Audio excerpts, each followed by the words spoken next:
Estamos en nuestro día 327, en el día 45, en el libro 45 de nuestro proyecto, y vamos a comenzar hablando de uno de los capítulos más icónicos, espectaculares y amados del libro de Romanos, que es el capítulo 8. La ley del espíritu de vida en Cristo Jesús. Es andar, es caminar, es obedecer, es entender la palabra conforme al espíritu, a la suma de la palabra.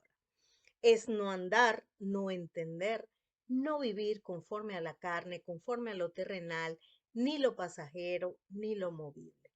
Es la ley del Espíritu de vida en Cristo Jesús, quien nos ha librado de la ley del pecado y de la muerte. No hay ninguna condenación para los que andan en Cristo Jesús, los que no andan conforme a la carne, sino conforme al Espíritu.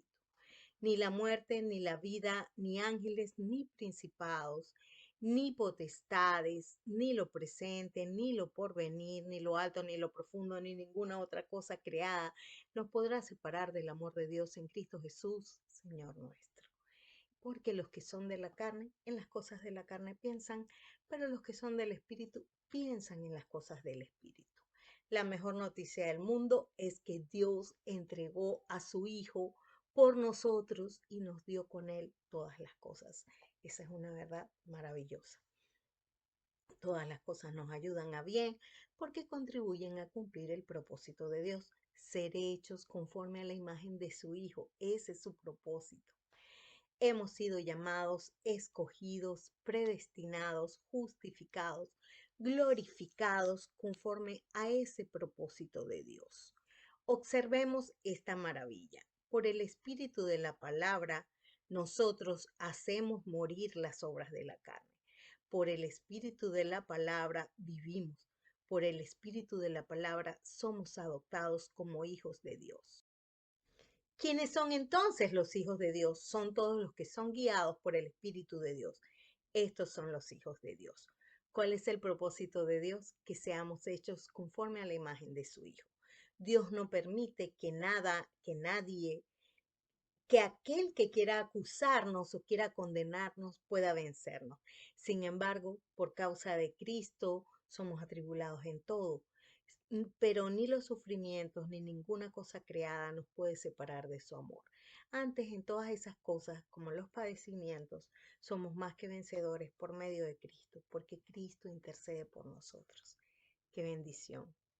El Espíritu nos ayuda en esta debilidad, intercediendo con gemidos indecibles conforme a la voluntad de Dios, porque el Espíritu de Dios intercede conforme a la palabra, para que nosotros nos mantengamos creyendo en la palabra y esperando en su cumplimiento y la veamos con los ojos del Espíritu. Romanos capítulo 9. El Espíritu Santo tiene gran tristeza y continuo dolor en su corazón. No que la palabra de Dios haya fallado, porque entonces algunos tropiezan con Cristo. Miren lo que dice el capítulo. Israel, que iba tras una ley de justicia, no la alcanzó. ¿Por qué? Porque iban tras ella no por fe, sino como por obras de la ley, pues tropezaron en la piedra de tropiezo, como está escrito. He aquí pongo en Sión piedra de tropiezo y roca de caída, y el que creyera en él no será avergonzado. Como tropezamos con lo inconmovible cuando no entendemos la palabra inconmovible y practicamos la palabra desde una interpretación movible, terrenal, perecedera y humana. Cuando no entendemos lo eterno, lo celestial, eso nos hace tropezar con Cristo.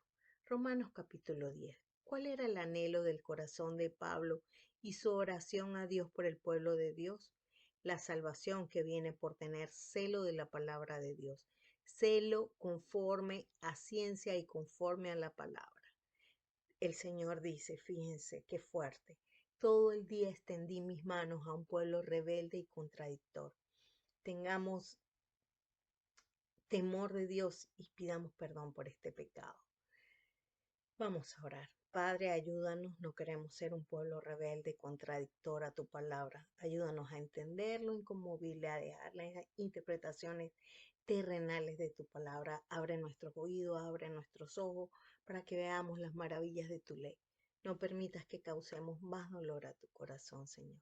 Te lo pedimos en el nombre de Cristo Jesús y te damos gracias. Tus siervos, Mirza Silva de Rivera, Raúl Vicente Rivera Ramírez, con una sola meta, 365 días con la palabra y solo nos faltan 38 días. No desmayes.